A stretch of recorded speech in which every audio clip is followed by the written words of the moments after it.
Well, hello everybody and welcome back to the channel. I'm Richard. This is Lap of the World. This is New Year's Day 2022, and today we are going to blow some smoke up our Lamborghini's ass.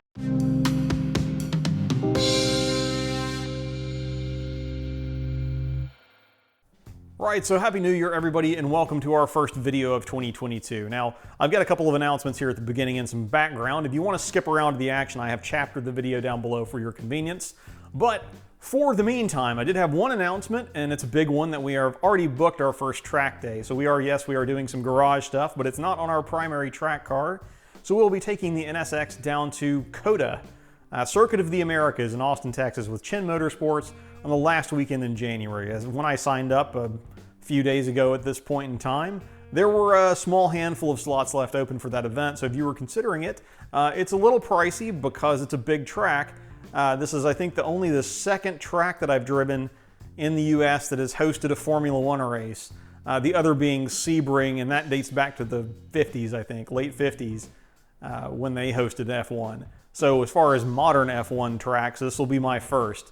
I'm interested to see. I've kind of driven COTA a little bit, and I'll be doing that a lot more to kind of do my homework for the event. But looking forward to that one for sure.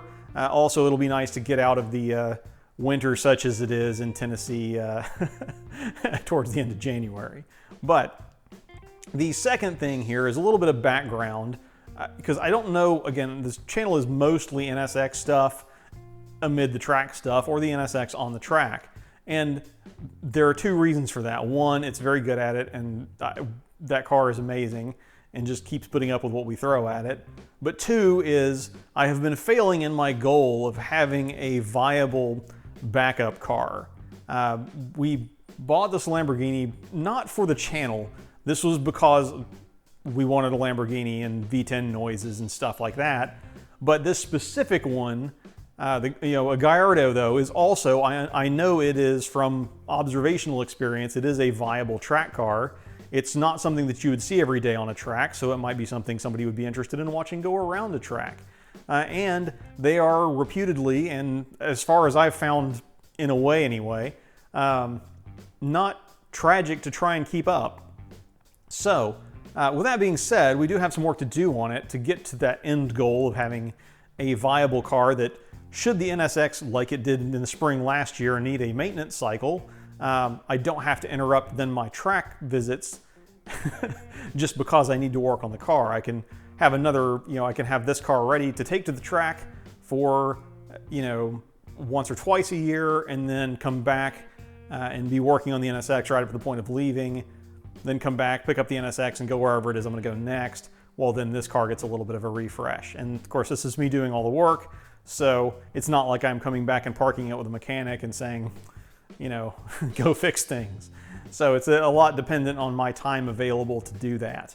And then this coming year as well, I've had a little bit of a real life change that will mean that I'll have maybe less time overall to do this kind of stuff, but it'll be more, my time will be more flexible with how I can use it and when I can use it. So I feel like I should be able to get to, knock on wood, more tracks this year and get a little bit more done, even though I may not have as many videos to put out just for lack of time to edit everything.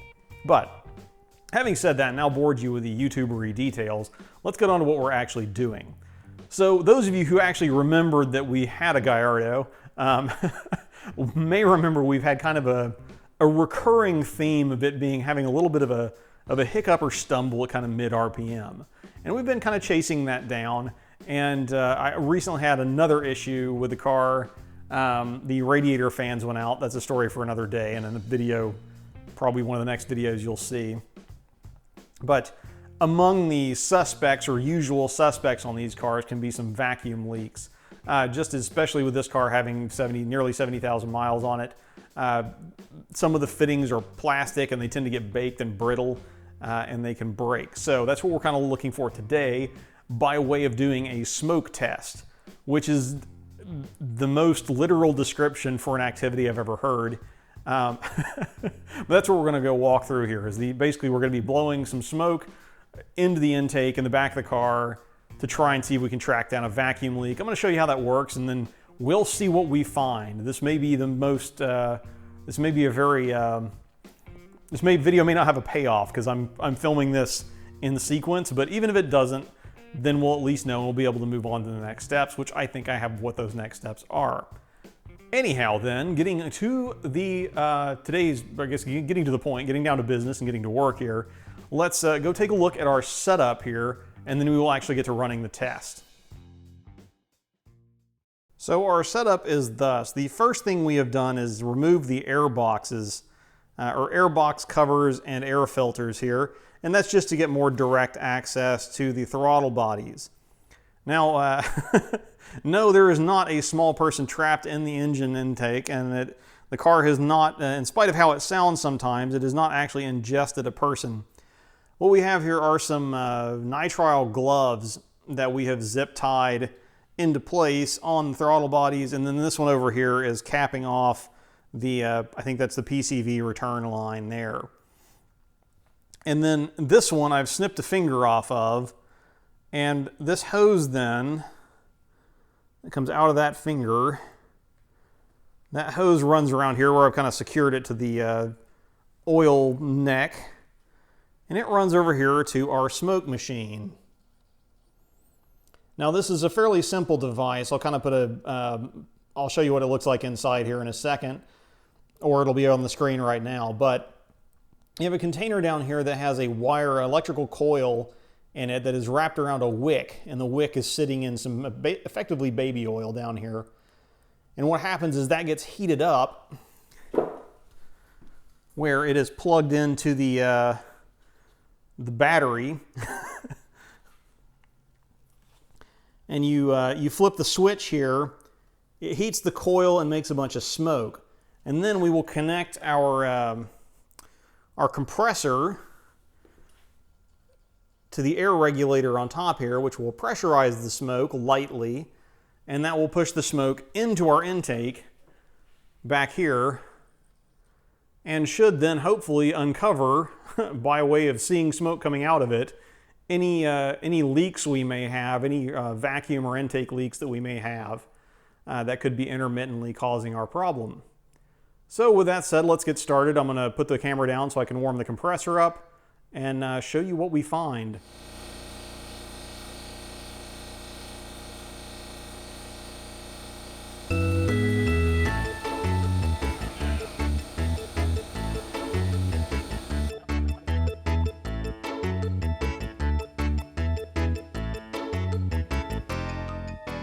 All right, well, after some mild panic and emergency tape, we are down to kind of one small smoke leak out here towards the end of our gloved finger, an appropriate finger of that glove. And so now what we're looking for is we're just going to kind of wait. The smoke machine says it'll run for, you don't need to give it a break until 15 minutes later. So I'm going to let it run for 10 minutes. I'm going to open the door here so we can exhaust some of the smoke that is leaking out.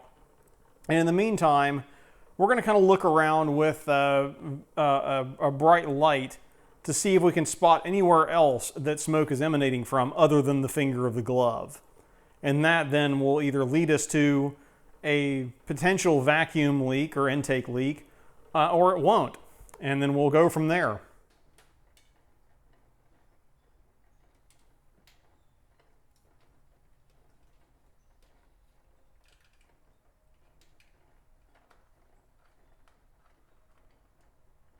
Well, folks, for better or worse, we do not appear to have a leaky Gallardo on our hands, at least not with respect to the intake system. I will point out that one place I was looking in particular is back in this corner. This is the charcoal canister there.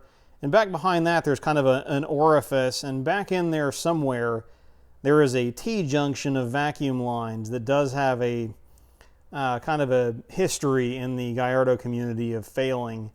However, typically, that you should see symptoms related to that as having a weak brake pedal, because it's connected to the brake booster is one of the things that's in that junction. And I haven't been feeling any of that, but I wanted to check anyway, because kind of one of the other odd things that I've heard is kind of a sucking sound from over my left shoulder when driving, and I wasn't sure what that was. It could just be intake noise that, because right Excuse me while I adjust here a little bit.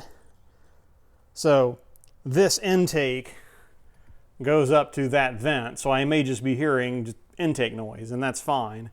But again, kind of something I wanted to check since it had apparently had a history with others of failing. But that's where we are. Well, sorry not sorry that this is a little bit anticlimactic. We found that our car does not appear to have a vacuum leak, at least on the intake side, which is, I guess, it's bad in that we have not found the culprit for our mid-RPM stumble. That would have been easy to, I say would have been easy, would have been a straightforward on paper fix to replace or repair a vacuum line or junction. However, the positive of that is that I'm not going to have to contort myself into some bizarre position or lay on top of the engine to change a vacuum junction in the pit of despair, blind and upside down, because that's where the one was that was kind of suspect in my opinion. So there's a positive there. You've now seen somebody do a smoke test on the internet on a Lamborghini, and I will say that the smoke machine that I got, which I'll leave an affiliate link to down below, I just got it off of Amazon, it actually worked pretty effectively. You could see in my moment of panic there when we sprung a leak how much smoke it actually puts out, and it is pretty significant. And it worked really well. Setup was super easy, so I was at least glad for that. I'm not sponsored by the company that produces them. However, it was a useful tool, and I imagine will come in handy again. But for now, it goes back on the shelf as we move on to other priorities, trying to achieve our goal of having a viable backup track car for when the NSX next needs a maintenance cycle. The effort continues. So, thanks for watching. Hope you found this informative, if not entertaining. But until next time, I'm Richard. This is Lap of the World, and we will see you all in the next video, if not at the track.